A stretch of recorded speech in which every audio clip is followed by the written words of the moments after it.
Pode ir? Ok. Olá. Mais um capítulo dessa história chamado Família. Errei. Olá. Mais um capítulo dessa história chamada Conexão Famílias Atípicas e hoje recebendo a Lídia Dias.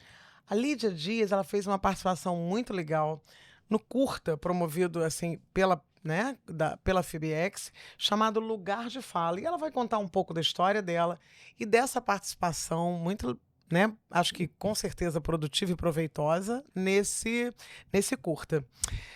Vou fazer a minha autodescrição. Eu sou Milva, né? Tenho, olha, falando meu nome é ótimo. Eu tenho 1,70 m, igualzinho a Lídia. Ela falou, vai ser alto. Eu falei, não, mas eu hoje tô com sapatinho alto. Estou com um saltinho, né, preto. Tô com um vestido, acho que é off-white, né, de linho, com umas listrinhas muito pequenas, pretas, e tenho um casaco também, comprido, caso eu necessite. Eu tenho o cabelo castanho com luzes. E é isso. Agora é sua vez. Seja bem-vinda. Muito obrigada. Sua autodescrição e a gente inicia o nosso papo. Olá, que alegria estar por aqui. Muito obrigada por essa oportunidade. Eu me chamo Lídia Dias. Uma negra linda de 1,70 m, sorriso farto. Eu tô com os cabelos maravilhosos aqui, que eu fiz trança, um rabo de cavalo linda, que eu sou dessas. É você que faz? Não, uma amiga fez pra mim. Lindo. Vamos querer ter tudo. É o dom também do cabeleireiro. Ainda não. Vou te disciplinar. E aí, eu tô com um vestido preto, que é luxo, qualidade, que quando eu saio é só sucesso, todo bordado, que eu amo colorido. Então, eu coloquei um pretinho e colorido. E tô com uma sandália linda também. E muita alegria de estar por aqui. E ela é realmente uma mulher muito bonita e tem uma luz muito interessante junto com ela. Sim. Vamos lá, Lídia. Sim. Você é casada, olha que legal, há 27 anos, você tem um casal de filhos, uma filha de 25, um filho de 21 e um netinho. Você é técnica de enfermagem, né? E atualmente eu sei que você está caminhando por outros locais, aí você vai me contar. Bom, eu queria que você falasse um pouquinho da sua história e da deficiência visual. Sim. Vamos lá, primeiro tópico. Então, sou casada há 27 anos Sim. e tenho essa família linda que você já relatou. Sim. Porém, há 4 anos eu me tornei uma mulher cega total, porque já vinha com complicadores do diabetes, né? Então, essas complicações ocasionaram essa perda total da visão. Então, mais ou menos assim, uns 7 anos, eu fui me tornando baixa visão e presença de luz, e gradativamente eu fui perdendo a visão, até que no dia 4 de dezembro de 2019, eu perdi a visão toda, apagou todas essas luzes. Você lembra como foi esse momento? Você estava Lembro. onde? Você lembra? Claro que você lembra, né? Lembro. Eu com baixa visão, eu já estava fazendo reabilitação, eu participava do teatro. Sim. Então, eu era protagonista de uma peça de teatro. Lá, o que aconteceu? Eu subi como uma princesa e desci uma princesa linda, que era protagonista, Sim. e desci como uma rainha, enxergando já de maneira diferente. Então, lá no palco, eu subi enxergando e desci sem enxergar. E Nossa, aí começou no palco? No palco. Sim, aqui na Presidente Vargas. Era um dia de um evento de final de ano, onde todas as pessoas com deficiência teriam as suas participações. E eu estava lindo, a roupa era um vestido vermelho, e a princesa encontrava com o príncipe, tinha diversas participações. E ali eu tinha baixa visão, presença de luz, eu ainda vi o rosto do príncipe e algumas outras coisas. Só que quando eu desci, eu estava com uma dor de cabeça muito grande, já não enxergava mais, já tinha descolado a retina. E eu sabia que eu teria que fazer umas novas decisões mediante essa nova condição dessa rainha, agora enxergando de maneira diferente. Adorei o rainha.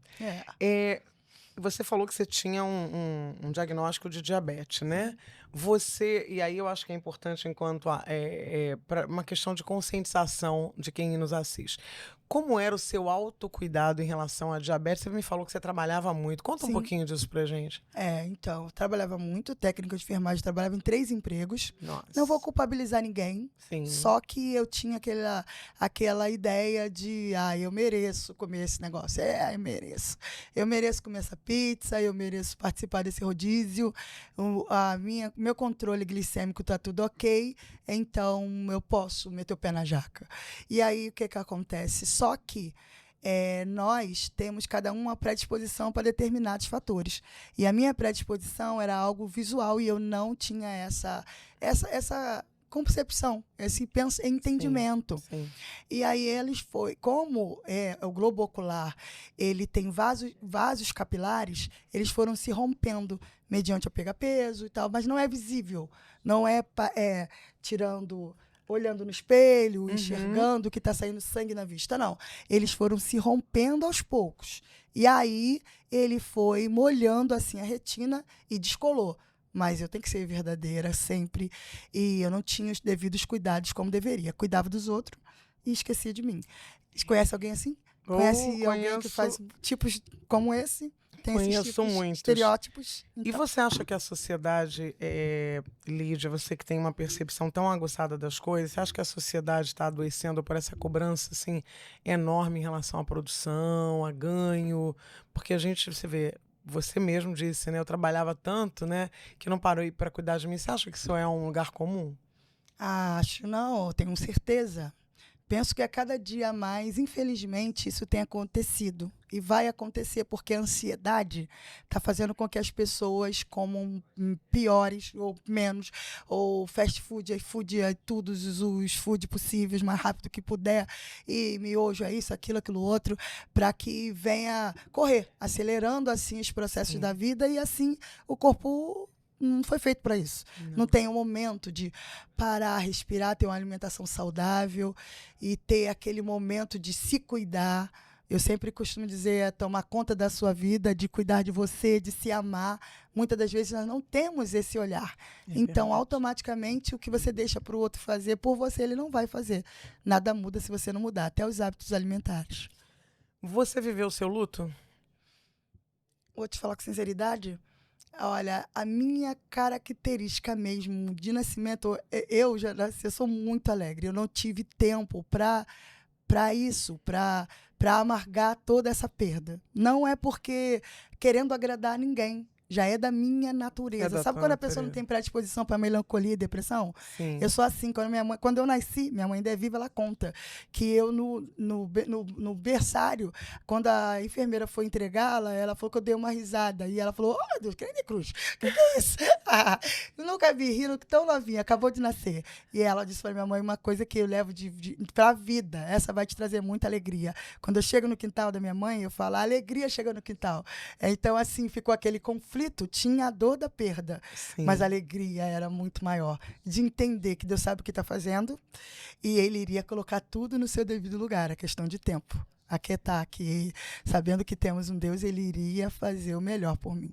É verdade. Então, mas você falou uma frase que foi assim, me fez pensar, né? Você lembrou aquela música, só eu sei o que é não ter e ter que ter para dar, sim, né? É verdade. Porque essa música é do Djavan, sim, né? Só eu sei das esquinas porque passei. É isso. Só eu sei. E essa outra parte, só eu sei o que é não ter e ter que ter para dar. É isso. Só eu sei. Só sabe que passa em determinadas coisas, né? E foi isso. Então, às vezes eu não tinha, mas tinha que ter para dar. E assim, automaticamente, a minha família foi entendendo esse lugar, de como seria essa nova Lídia nessa nova condição. Colorida sempre. Eu até falei para você, assim, como foi a reação, né, da sua família, né? E você falou assim, Milva, eles viram muito conforme eu encarei, porque é isso, né? Principalmente os nossos filhos, eles olham a partir do nosso olhar. Então, você falou isso para mim.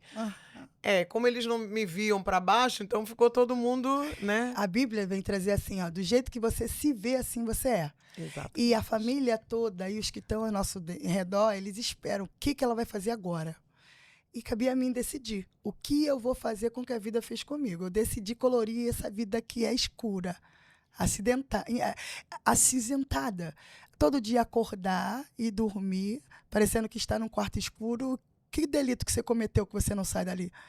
E você poder abrir janelas aonde não tem janelas. Abrir portas aonde não tem paredes. E colorir. A história é tua. A vida é tua. É você que vai tomar a sua decisão. Lídia, o que você vai fazer de agora em diante? Eu vou colorir. Você falou cantar. isso, Isso. eu iria colorir esse quarto escuro. Sim. As tintas estavam nas minhas mãos. Isso é lindo demais. Sim. Você falou isso pra mim. Então foi isso que você fez. E aí, vamos lá. Fez terapia? Fiz.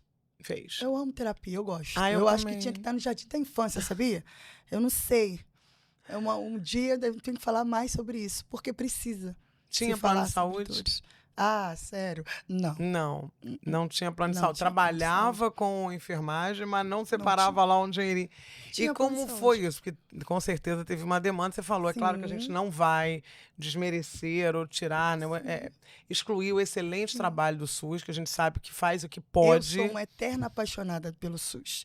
E eu acho que o nosso Brasil tem muita coisa que em outros países não tem. Sim. E o Sistema Único de Saúde é uma delas. Sim. Mas na hora que eu mais precisei, eu não tive tanto socorro rápido quanto eu precisava, porque a retina tinha um tempo de vida. Então eu precisava de uma cirurgia. Da cirurgia. E aí você encontrou você falou até que tinha uma realidade assim que te tocou muito, né? Sim. Das assistências sociais que queriam te ajudar, né? Mas que se sentiam sem autonomia para fazer isso. Fila do CISREG, você tem que aguardar. O meu número é 230, era na época. E aí tudo acontece como todos sabem como as coisas acontecem, a fila não anda. E eu precisava de urgência, mas eu não consegui. Então, eu rodei em todos os hospitais do Rio de Janeiro, até que um dia eu encontrei um hospital que era municipal e que ali Deus abriu as portas e eu consegui fazer a cirurgia. Nossa, você encontrou e foi um encontro com alguém? Como é que foi isso? Sim, eu fui na assistente social, ela disse tudo que eu já sabia. Porém, a pessoa que trabalhava na segurança, ela me viu chorando, porque eu sou da saúde, eu sabia o que estava acontecendo comigo, ninguém precisava me contar. E aí, ela falou comigo, espera um pouquinho que tem uma enfermeira muito humana. Eu prezo pela humanização no atendimento. Eu era uma técnica de enfermagem muito humana, muito dedicada. Eu sempre tive a arte de cuidar. Eu gosto de toque de pessoas. Eu tinha muita alegria de olhar nos olhos e entender que às vezes a pessoa não precisava de remédio, era só um abraço. E ouvir. E ali eu encontrei uma enfermeira com humanização no atendimento. Eu aguardei ela de 7 da manhã até as 2 da tarde, sentada esperando para que ela pudesse me ouvir. E ela procurou no CISREG. Só que eu achava que eu estava com papel com o número 230. Só que quando ela mexeu, ela falou, o teu nome nem está aqui. Falaram com você que você estava na fila, mas ainda não subiu para o CISREG. Nossa. Você não ia ser chamada nunca. Eu falei, como que fazem isso com as pessoas, eu precisando? E aí ela falou, vem tal dia, me deu um papel, que eu vou te apresentar um médico que ele é muito humano e que ele há de fazer alguma coisa. E ali eu conheci o Dr. André, que me abraçou e falou, eu vou te operar para ver se você consegue enxergar pelo menos um prato de comida, porque a tua retina está descolando toda. Vamos ver, amigo, o que a gente pode fazer. Era um hospital da Piedade. E ali foram feitas as cirurgias, foram feitos os tratamentos, laser, eu fiz injeção dentro do olho. E foram feitas essa corrida desenfreada para que não fosse perdida totalmente a visão.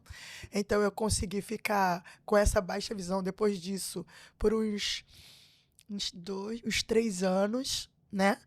E aí, depois, foi perda total por conta do diabetes, porque já estava um olho muito judiado, né? E não tinha mais o que fazer. Mas você vê, né, que mesmo nesse momento de dor, você pôde esbarrar com pessoas, né, que trazem a esperança, alento, né? Porque é o que você falou, você encontrou pessoas humanas, então ainda tem luz, né? Existe mais gente boa do que ruim. Depende dos seus olhos. Exatamente. É você que vai ver se o copo está meio cheio ou se o copo está totalmente vazio. Cabe a você tomar decisões todos os dias. É verdade. Reveza nas coisas. Tem muito mais gente legal que querem te ajudar. Às vezes eu ando nas ruas, a pessoa vem em situação de rua, vem me ajudar. Aí outra pessoa pergunta, ela tá te ajudando mesmo? Sabe?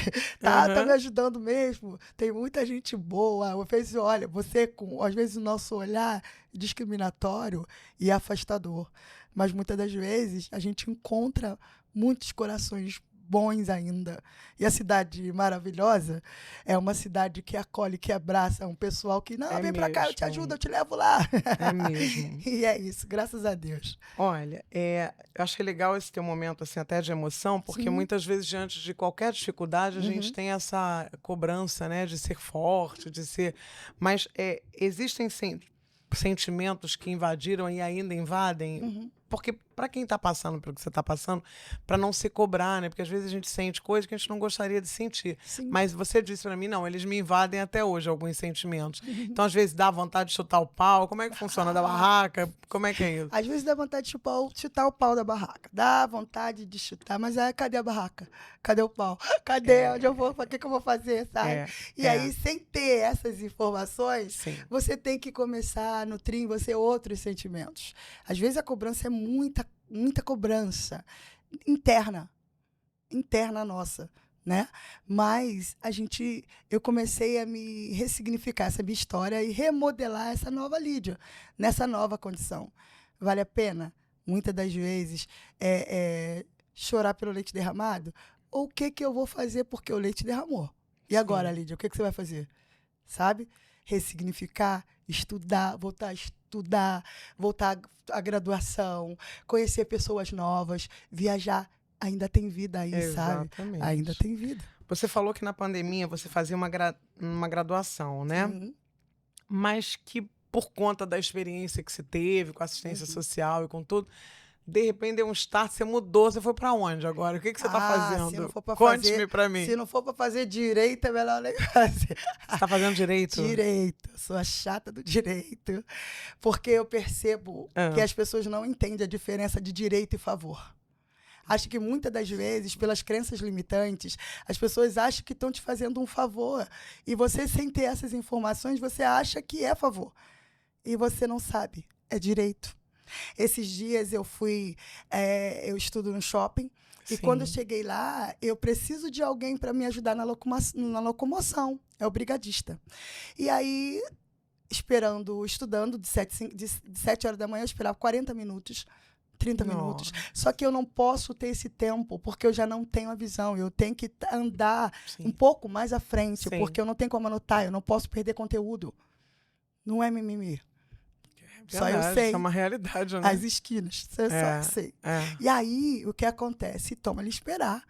E aí, isso aconteceu por várias vezes. 50 minutos, 30 minutos, 40 minutos. Eu fui na administração do shopping. E quando cheguei lá, ela falou, minha querida, esse serviço a gente oferece como cortesia. Aí eu falei, meu amor, você está equivocada. Você não está entendendo a diferença de direito e favor. Sabe por quê? Porque se eu tenho o meu direito de ir e vir, vocês não estão respeitando. Eu sou consumerista. O meu dinheiro não é diferente do outro. Não é porque eu tenho deficiência que o meu dinheiro vale menos. Então, se eu estou no shopping e eu vou consumir, eu quero o meu direito de ir e vir respeitado. Cadê o piso tátil, então? Eu não quero andar de papagaio de pirata no ombro de ninguém. Eu quero o piso tátil. Porque os shoppings não têm. Você tem que acessibilizar o lugar. Aí eu vou te falar, não é cortesia, é obrigatoriedade. Porque se você não me dá o direito de ir e vir, você tem que disponibilizar alguém para fazer isso. Com certeza. Então, como ela desconhecia que eu entendia a diferença de direito e favor, ela veio com essa fala. Porque quando ela fala com alguém que não tem esse conhecimento, a pessoa trava. Se cala, cara, tá fazendo uma cortesia, eu ainda tô reclamando. Eu que tô errada. Ó, vida, como é que eu sou injusta. Só que ela teve uma não grata surpresa. Então, eu estou fazendo direito, estou no 4º período, não enxergo a mão, não enxergo a caneta, não enxergo a cadeira, mas Deus tem me abençoado. Olha, você tem que ver, o meu CR é 9.11, para não ficar muito inchado. 9.11 é nota 10, nota 9. O professor pergunta e eu respondo. Minhas provas são assim e Deus tem abençoado. Eu gravo as aulas, reviso, estudo, procuro na internet, faço o curso de segunda a sexta para melhorar a minha nova vida. Porque conhecimento é poder. Sim. E a capacitação faz parte dela. Com certeza. Então, e você usa aplicativo ou você usa o método Braille? Braille. Todos os aplicativos possíveis também estudo Braille no Instituto Benjamin Constant.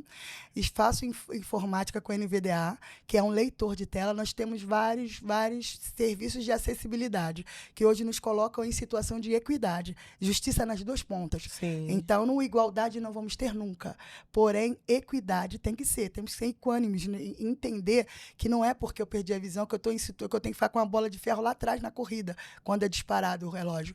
Então, a informática, a tecnologia me coloca um pouco em situação de equidade. Numa cadeira com computador, todos nós somos iguais. Digitando, a gente consegue um pouquinho dessa equidade. Mas o quê? Com muito esforço. Isso é um ponto legal a ser dito, né? Porque em uma entrevista aqui com um atleta que ficou tetraplégico, ele disse que é um fator importante também, né? Que a pessoa, o PCD, a pessoa com deficiência, ela busque essa formação, essa capacitação para que ela possa realmente, da mesma forma que você conseguiu, né, separar ali naquele momento e falar, isso aqui não é favor não, isso aqui é meu direito, mas você só sabia disso porque você foi atrás. Então, qual você acha a importância dessa busca do PCD por uma formação, pela capacitação? É primordial. É muito importante. Por quê? Porém, antes, o poder público tem que ter um olhar voltado, porque quando a pessoa perde qualquer, não é falar da visão, tem uma perda tão significativa, ela precisa de um suporte psicológico e de inúmeros outros profissionais. E esse suporte, muitas das vezes, não se tem pela ausência dos centros de reabilitações, pela ausência de um suporte de terapia. Às vezes a família abandona, às vezes o marido vai embora, às vezes a pessoa... os pais não dão conta porque a pessoa deprime. Muitas pessoas... não tem o parâmetro de continuar a vida sem ter um suporte de ajuda. E depois disso é que vai ver o que eu vou fazer com essa vida. Vou fazer uma graduação, vou fazer curso, vou empreender. O que eu vou fazer? Mas ainda não sei o que fazer com essa vida. Ainda. Ela precisa de um time, sabe? Né? E o que eu mais fico pensando é que não tem como dizer ninguém vai se tornar uma pessoa com deficiência. Verdade. Hoje pode sair alguém de casa e está se tornando agora uma pessoa com deficiência num acidente de moto.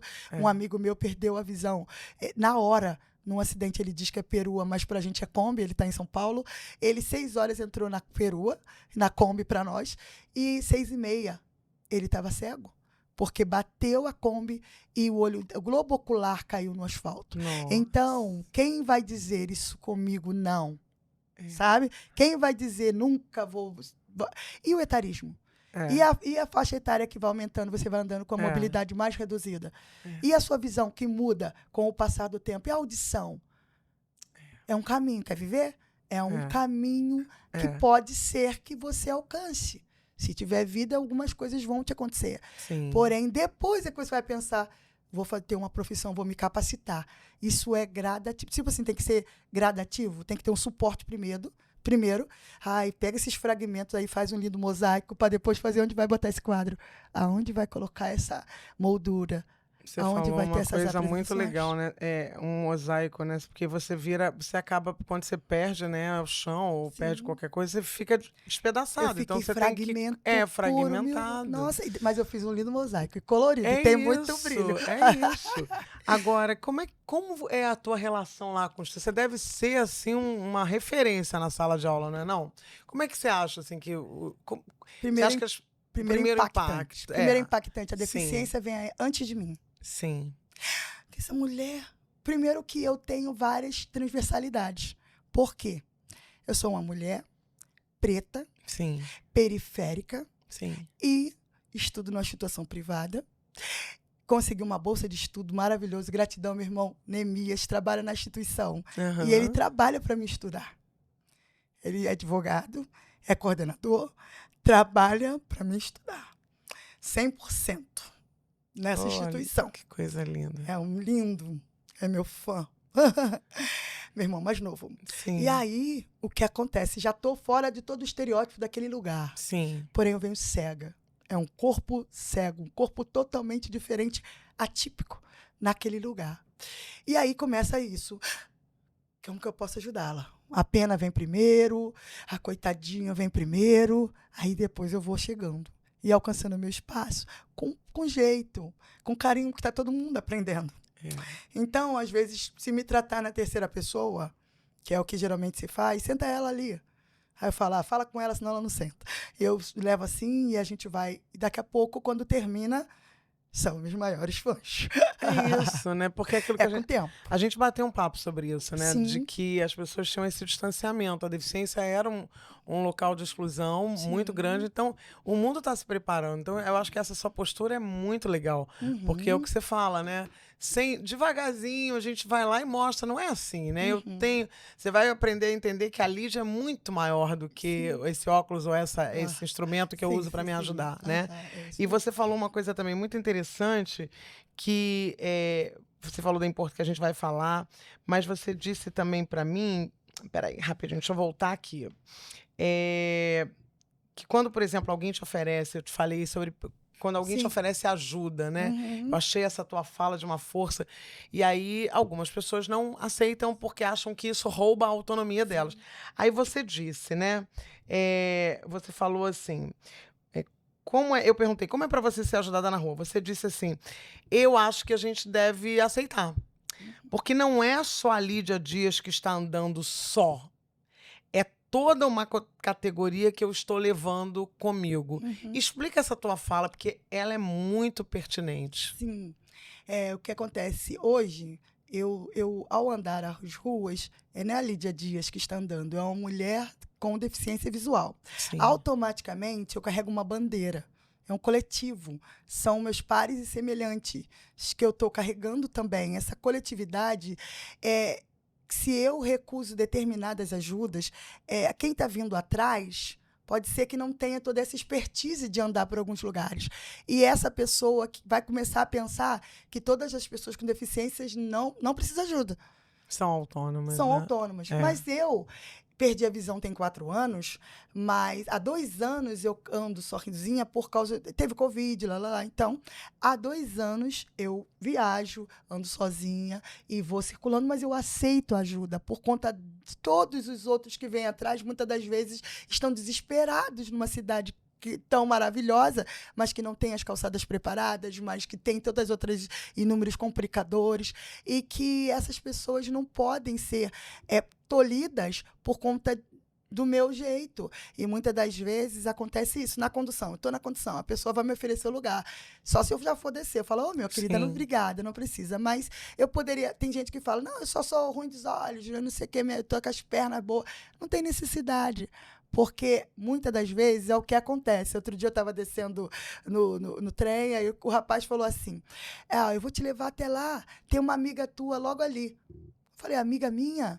Aí ele, vou te colocar perto dela. Eu falei, mas você conhece minhas amigas? Aí ele ficou sem graça, porque ele ia me colocar perto de uma outra pessoa com deficiência visual, e ele pensou que somos todos irmãos, somos todos amigos, estamos todos representando juntos e se conhecemos.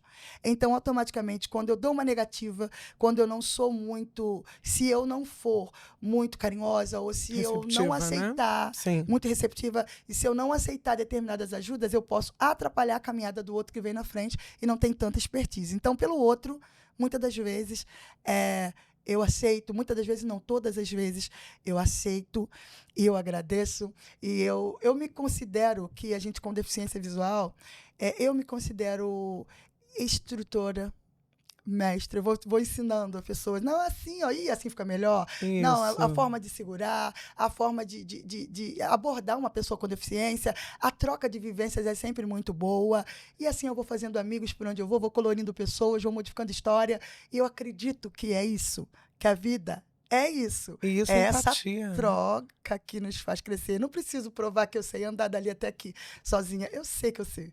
Jesus me conhece, isso basta. Eu sei quem a Lídia é, mas eu tô aqui pelo coletivo. Sou braços. Que bonito e a gente vai isso, junto. né? Coletivo. Eu adoro essa palavra, que eu acho que isso que é a verdadeira empatia. Você anda de mototáxi, Lídia. Além de tudo, você é levada, né? Você anda de mototáxi. E não bate nada medo? Você vai naquelas motocas doidas. Que não nos ouçam, crianças, tampem os ouvidos, mas você não enxerga o perigo, eu pulo de qualquer altura. Você falou que ia pular de paraquedas, né? Sim. O que acontece? Hoje, eu preciso de acessibilidade. Eu preciso ter o meu direito de ir e vir respeitado. Sim. Eu sempre gostei de moto. Tá aqui na minha perna duas queimaduras do tempo das antigas que eu adoro. Eu não vejo a perna, mas eu lembro de tudo. Que eu já gostava antes, quando eu chegava na minha juventude. Curti muito moto e gosto de esporte radical. Não tenho medo, porque eu gosto. Você gosta, e eu só né? perdi a visão. E aí, o que acontece? O Uber, uma moto ou qualquer outro carro de transporte vai me deixar num lugar que eu vou ter que precisar de ajuda, às vezes, para atravessar uma rua. A moto me leva dentro da faculdade. Eu prezo pela otimização do meu tempo, que é precioso, e quanto menos pessoas eu tiver que pedir ajuda, melhor. Quanto menos lugares perigosos para eu atravessar, melhor. Então, às vezes, é inseguro para você, mas para mim é seguro, porque vai me deixar onde eu quero, na hora que eu quero, com mais rapidez. E aí, eu chego na faculdade e meu colega fala, vem essa coragenta. Não, porque é isso, porque eu vou te falar, eu não tenho essa coragem, não. Você é mais corajosa que eu. Muito mais necessidade do que coragem, mas mistura tudo. Mas você pra gosta, mim é prazeroso. Você arianos são corajosos. Mim é prazeroso. É prazeroso, tá vendo? Tô te falando. Confesso, me julguem. Tá vendo? Aí você falou pra mim que quando algumas questões, né, que te angustiam, e dentre elas a gente citou... Não, mas antes de falar desse episódio do dentista, Sim. eu queria que você falasse sobre reabilitação, sobre a importância das instituições e sobre a sua participação no lugar de fala. Porque você falou que é muito importante protagonizar. Então, eu acho que antes de falar dessa postura, que não foi muito legal, vamos falar de coisa boa. Reabilitação, a importância das instituições e o lugar de fala. Sim, reabilitação é uma das coisas mais importantes, porque, infelizmente, todos os dias alguém precisa se reabilitar para uma nova condição. Às vezes a pessoa fez um AVC, às vezes a pessoa teve algum encurtamento de algum dos membros, precisa se reabilitar. E aí, com a deficiência, não é diferente. Sem reabilitação, não tem solução. Porque as pessoas não conseguem sentar perto dos pares e semelhantes e profissionais que entendem a tua debilidade e a sua necessidade. Então, o que acontece? No Rio de Janeiro, estamos com um centro de reabilitação funcionando a todo vapor, que é o Instituto Benjamin Constant, que esse ano fez 170 anos. Só que tem mais de 400 pessoas na fila para entrar. Nossa. O Centro de Integrado Assistência à Pessoa com Deficiência, o CIAD, ele foi para Oscar Canabarros, lá no Maracanã. Porém, Oscar Clark é o nome do lugar. Porém, um lugar que não tem acessibilidade, não tem como ter acesso. Sim. É um lugar de reabilitação com acesso negado. E aí, o que acontece? O que faz com essas pessoas em toda essa nossa cidade maravilhosa? Eu sou uma mulher que conheço o país mediante essa nova condição, já viajei por diversos lugares, outra hora a gente fala sobre isso, porém, isso não é só aqui no Rio de Janeiro. Eu acredito que a cidade maravilhosa tem que ser maravilhosa para todos, porém a gente se prepara para ir às ruas, nesse centro de reabilitação. Porém, as ruas não se preparam para nos receber. E aí, o que acontece? Nós estamos querendo, pleiteando, precisando de mais centro de reabilitação em várias esferas. Eu tenho amigos meus que 2 anos perdeu a visão, que ele mora no Rio das Ostras, ele não tem. A região dos Lagos não tem o suporte para quem tem uma perda tão significativa. A FAC de Niterói está com poucas vagas, não tem como assistir tanta gente. Valença, a Resende não tem como assistir, dar o suporte. Então, o que vai acontecer com essas pessoas? Como elas vão olhar para si e vão falar, como que eu vou continuar? Elas não sabem que direção ir. Como uma mulher que perdeu a visão, de uma dona de casa, vai aprender a varrer a própria casa de novo sem ver. Fazer um bolo, dar continuidade nessa nova história. Ela se sente cada dia mais incapacitada, cada dia mais entristecida, porque ela está num lugar escuro sem ter reconhecimento de quem ela realmente é. Então, o centro de reabilitação, ela te dá de volta esse apoderamento, esse empoderamento de que a vida continua. Então, um beijo para todos os profissionais do centro de reabilitação, e muitos estão desempregados, que venham com cursos, que venham olhar voltado para a nossa direção. Não só para as pessoas que têm o autismo, porque hoje o autismo é que está mais em foco, mas que a gente segure, todos nós seguremos junto as mãos, para que nós venhamos ter centro para quem está cego, centro de reabilitação para quem foi mutilado, para quem precisa estar aprendendo a fazer uso da cadeira de roda, para quem tem algumas debilidades intelectuais, para que a gente venha ter esse suporte. É primordial, é o início de uma nova vida. É o início de uma como inclusão, um berçário. Imagina fechar os berçários. É verdade. É isso. E o lugar de fala? Ai, não fala. Que participação maravilhosa. Um beijo para toda a equipe, pessoal. Maravilhoso. Parabéns à FIBX, né? FIBX, nossa, um trabalho bonito. Trabalho lindo em devolver para nós um lugar que é nosso. Foi uma restituição do que havia sido tirado. Fala para as pessoas, como é que foi esse curta?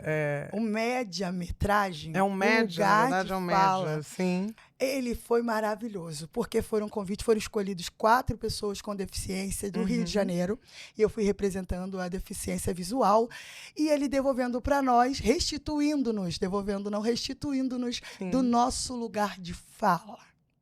Foi importantíssimo essa participação, equipe toda de parabéns. E ali nós dávamos o nosso depoimento mediante a esse lugar. O lugar é todo seu. Chega de ser coadjuvante, ficar atrás das coxias, onde a gente não tinha voz nem vez para poder encenar uma peça de vida que era nossa. Ali, o lugar de fala deu para nós a oportunidade de protagonizar a nossa própria história. E vou falar, vocês que vão assistir, fizemos com louvor. Eu assisti e chorei, né? Porque é muito bonito. Você viu, o Stevie Wonder marcou a história da humanidade e ele era uma pessoa com deficiência visual. Olha que incrível. Uma das maiores genialidades da música, né? Então, não há limites, né? Eu acho que para nenhuma deficiência, eu acho que você vai... É aquilo que você falou, né? Como eu me olho... Como é que você fala? Que você sempre fala, que eu achei lindo isso.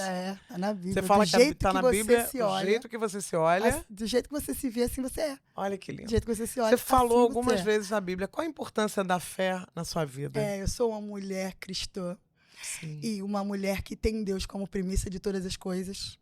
Uma mulher que entende que eu não sigo, eu sou da tal religião, mas eu sou uma mulher que entende que existe uma palavra de Deus que é a nossa guia de fé em prática. Sim. E que dentro dela está escrito um versículo que diz também, nem olhos viram, nem ouvidos ouviram, e nem chegou no coração do homem o que Deus tem preparado para aqueles que o amam. O que Deus tem preparado para mim? Sei lá, só Ele sabe, mas olha, nem olhos viram, e Ele está cuidando de tudo. O segredo é confiar. Porque os que confiam no Senhor são como os montes, não se abalam. Não se abalam. Permanece para cima. Se eu confio em Deus, vou me debater para quê?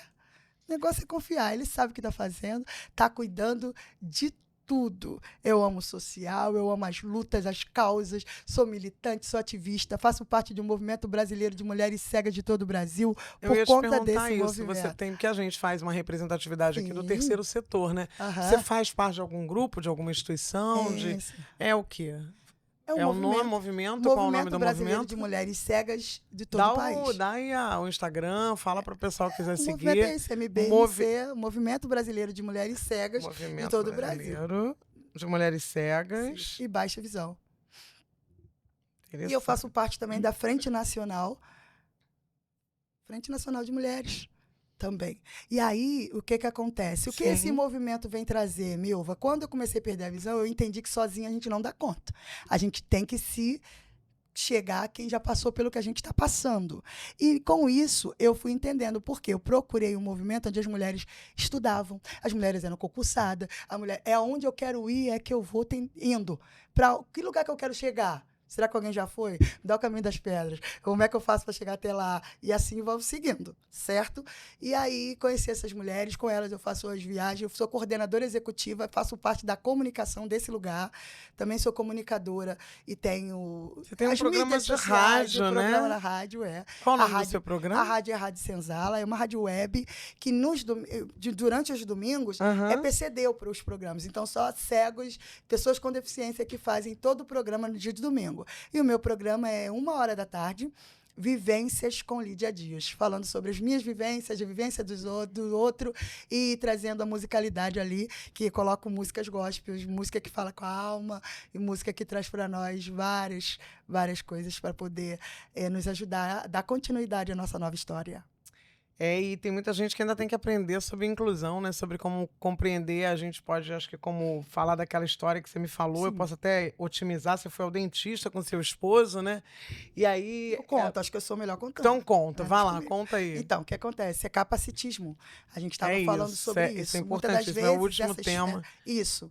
Muitas das vezes a gente fica com o olhar que o capacitismo está naqueles que não têm conhecimento, daqueles que não têm instrução. Sim. Então, um dia eu estava na Presidente Vargas e aí eu vi os camelôs colocando capinha de celular no piso tátil, onde que é para ter o meu direito de ir e vir respeitado. Sim. Eu entendi, eu expliquei, mas eu achei não tem informação. Desconhece essa informação, barreiras atitudinais por desconhecimento dessa informação. Sim. Porém, eu fui ao dentista com o meu marido, lá eu paguei, eu conversei, eu ri. E aí, quando eu sentei na cadeira do dentista, ela, doutora, perguntou qual o dentinho dela que dói. Então, ela ali me invisibilizou, ela ali me inutilizou, ela ali começou a falar com ele como se ali eu não estivesse, como se eu não tivesse como falar aonde estava sentindo a dor. Então, é grande a esfera do capacitismo. Não tem nada a ver com quem não tem conhecimento. Tem a ver com quem ainda não se tentou buscar esses saberes e se colocar no lugar do outro. Se eu estou aqui e se você não me conhece, você pode falar, oi, eu posso te ajudar? Você precisando da minha ajuda, eu estou à tua esquerda, tá bom? Você quer alguma ajuda? Tem alguma referência que eu possa te levar? E eu vou falar, não, tudo bem, tá tudo sob controle. Como eu posso te ajudar? Coloca as suas mãos aqui, ó. Posso colocar minha mão no teu ombro? Sim. E assim você vai me guiar, você vai me conduzir? Tá tudo bem. Não precisa segurar na minha bengala, que essa bengala também me ajuda. É como se fosse a extensão do meu braço. E a gente vai seguindo juntos. Eu não preciso estar com uma filha ou com um esposo ou com alguém falar o que ela come num restaurante. Pergunte a ela, senhora, bom dia, boa tarde. Qual vai ser? O que você vai querer comer?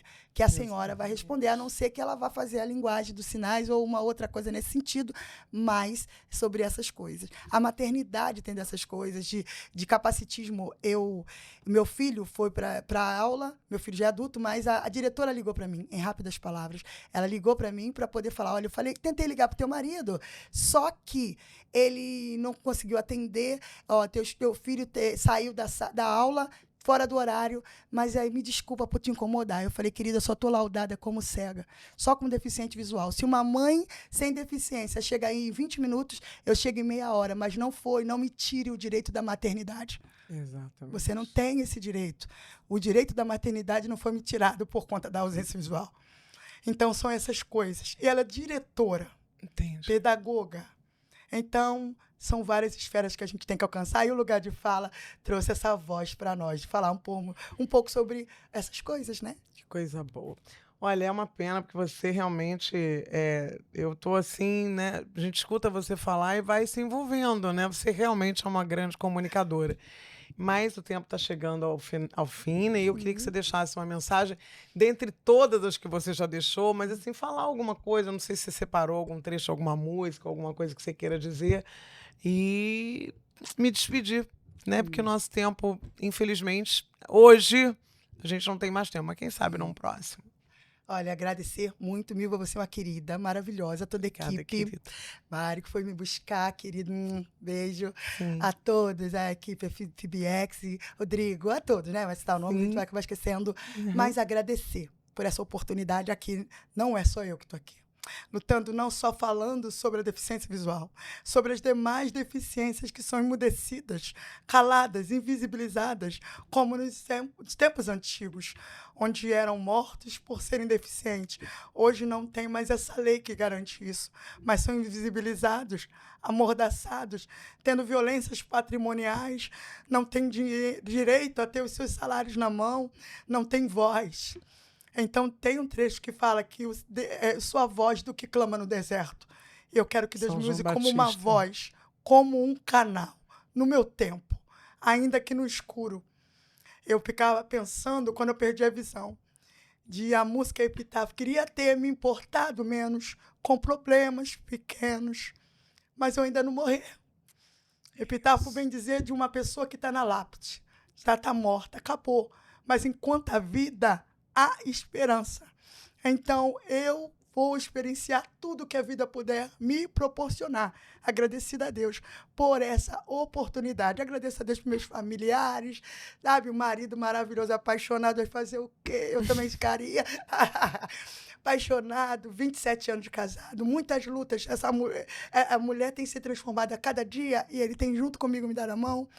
Meus irmãos, família, todo, né? Sim. É um suporte, é uma rede de apoio, é uma base. E o Senhor vai enviar as condições. E eu vou entrar por cada porta que Ele passar com louvor, sem esquecer que foi Ele que me colocou lá. Então, assim, eu agradeço a Deus por essa oportunidade, a toda essa equipe maravilhosa, a você que está me ouvindo, ó, acorda, a vida continua, sabe? Não é porque você teve um lado negativo, uma porta fechada ou uma situação difícil e adversa que a vida acabou. Ressignifique isso já. Desperte, porque a vida continua. E como eu pensei, eu não sou um par de olhos. Então, é isso. Gratidão sempre. É isso. Com essa aula, né, a gente só É pode isso. dizer, eu digo para mim, digo para você que ficou conosco até agora, vamos acordar, né? Porque, como ela diz, a gente se importa muito com coisas que não precisa se importar e às vezes se acomoda, né? Não porque por maldade, não é porque vai no automático, né? Uhum. Mas é isso, eu quero agradecer, Lídia. Você é uma pessoa linda, linda de verdade, linda por inteiro, né? Existe uma palavra que diz, né, que tudo concorre para o bem daqueles que amam a Deus, né? Então, eu acho que você ficou, de repente, sem algo para nos dar muito mais, né? E você está dando aí muito. Então, eu quero te agradecer imensamente. Para mim foi um testemunho. E você, se está gostando do nosso bate-papo, desse trabalho, vai lá, ativa as notificações, curte e compartilha se desejar. Muito obrigada e até o próximo. Ai,